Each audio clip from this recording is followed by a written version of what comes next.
At tapos na nga rito ang round 1 na si Mashiba ang nakakalamang sa round 1. Na sinabi nga rito ni Mashiba na malakas si Marcos Rosario.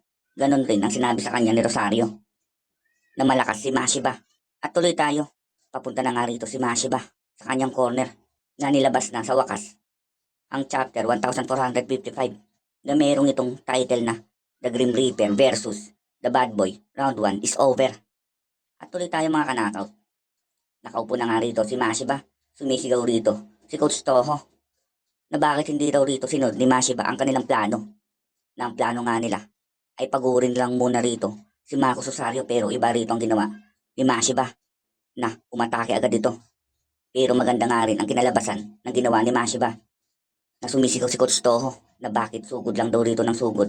Si Mashiba umaatake siya sa paraang gusto niya, na sinasabi rito ni Coach Toho na alam niya na si Mashiba ay init na ngayon na maganda ang kanyang ginawa, pero bumalik nga daw po sila sa kanilang plinano na sa susunod na round ay gawin na rito ni Mashiba ang kanilang plano na ubusin ni Mashiba ang lakas ni Marcos Rosario.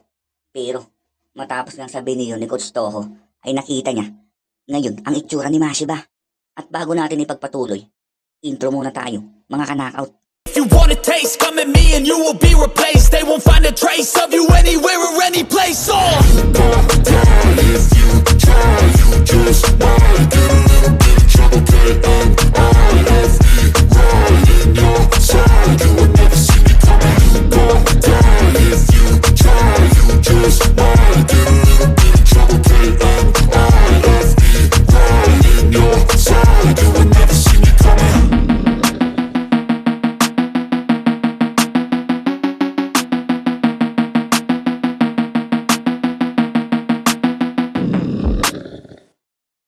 Dito nang nilisik ang mga mata niya, seryosong seryoso. Nakatingin lang kay Marcos Rosario. Nagulat nga rito si Coach Toho. At sabi nga rito ngayon sa isip ni Coach Toho habang tinitignan ang mga mata ni Mashiba na ang mga bagay ngayon na nararamdaman ni Mashiba matapos nga po niya ritong masubukan ang lakas ngayon ng kalaban niya, isang world champion.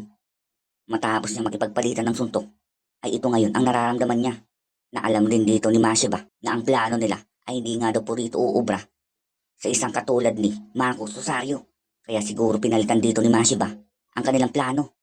Naunawaan na nga ito ni Coach Toho. At sinasabi na nga lang niya rito na nakuha niya na. Nahahayaan niya na rito si Mashiba sa paraan na gusto niya. Pero wag nga daw po niya ritong sobrahan ang gagawin niya, na baka siya naman daw ang unang mawalan dito ng lakas. Dahil simula pa nga lang po rito ng kanilang laban na alam na rito ni Mashiba ngayong nasubukan niya na makipagpalitan rito ng mga kamao kay Marcos Rosario. Alam niya na talagang matibay rito si Marcos, na alam din nila na sa susunod na round ay ipapakita na nga rin dito ni Marcos Rosario ang kanyang lakas, na sinasabi rito ni Coach Toho na kung isang direktang tama rito ang makukuha niya kay Rosario ay umilag na lang siya. Huwag daw siya rito masyadong lumapit kay Rosario, na mag-focus lang siya rito, ubusin ang mga oras. Ang payo rito ni Coach Toho. At tumayo na nga rito si Mashiba. Magsisimula na ang round 2. Nasabi nga rito ni Mashiba na tatapusin niya na rito si Marcos Rosario, na mukhang magse-second gear nga rito si Mashiba. At tuloy tayo dito naman sa kabilang corner kila Marcos Rosario. Pinag-uusapan nila ang puntos. At sabi rito ng kanyang coach at manager na nakapuntos sa kanya si Mashiba dahil tinamaan nga siya rito ni Mashiba ng isang solid na suntok sa kanyang dibdib, na dahil doon ay lamang nga po rito ng puntos si Mashiba, na nakuha niya ang round 1. Pagkatayo nga rito ni Marcos Rosario na hindi ito papayag. Ayaw niya nang hindi patas, na mukhang magsi-second gear nga rin po rito si Marcos Rosario. Seryoso na, o mas lalong seryoso na rito sa round 2. At simula ng round 2, sigawan na ang mga announcer na kung ano raw rito ang kanilang masasaksihan sa round 2. Sigawan ang lahat para kay Mashiba dahil nakuha nga rito ni Mashiba ang round 1, na sa tingin nila ay magiging madali ulit ito para kay Mashiba na makuha niya ulit itong round 2. Na ano kaya ang mangyayari dito sa round 2 mga kanakaut. At tuloy tayo. Pinag-uusapan naman dito nila Aoki na alam nila ang plano nga rito ng grupo nila Mashiba na alam nila na ang gagawin na ngayon ni Mashiba ay susubukan ng patumbahin si Marcos Rosario na kung ano nga daw po rito ang magagawa para pigilan ni Rosario si Mashiba na habang pinag-uusapan nila kung anong gagawin rito ni Rosario pero biglang tinuro rito ni Itagaki si Marcos Rosario at ito nga ngayon si Marcos Rosario napakalayo niya kay Mashiba habang unti-unting gumagalaw pinapaikutan niya sa gitna ng ring si Mashiba napakalayo ng kanilang distansya. Nagulat nga rin dito sila Sendo at si Miyata na alam na nga daw po niya rito ngayon ang kanyang ginagawa. Nasabi nga rito ni Miyata na si Mashiba ay mas malayo pa ang maaabot ng kanyang mga kamao kumpara kay Marcos Rosario na wala nang ibang pagpipilian pa rito si Marcos kung hindi magdahan-dahan lang at unti-unti niya rito papalapitin ang distansya nila ni Mashiba.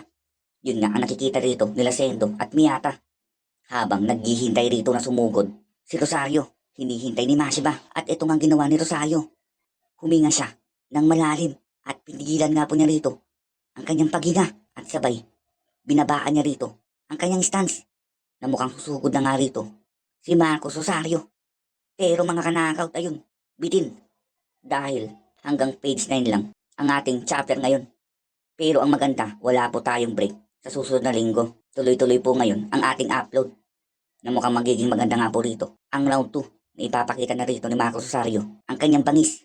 At yun lang po mga knockout para sa ating chapter 1455. Maraming salamat po. At ito na nga po ang bago nating DTV Tong page na sana po ay suportahan ninyo.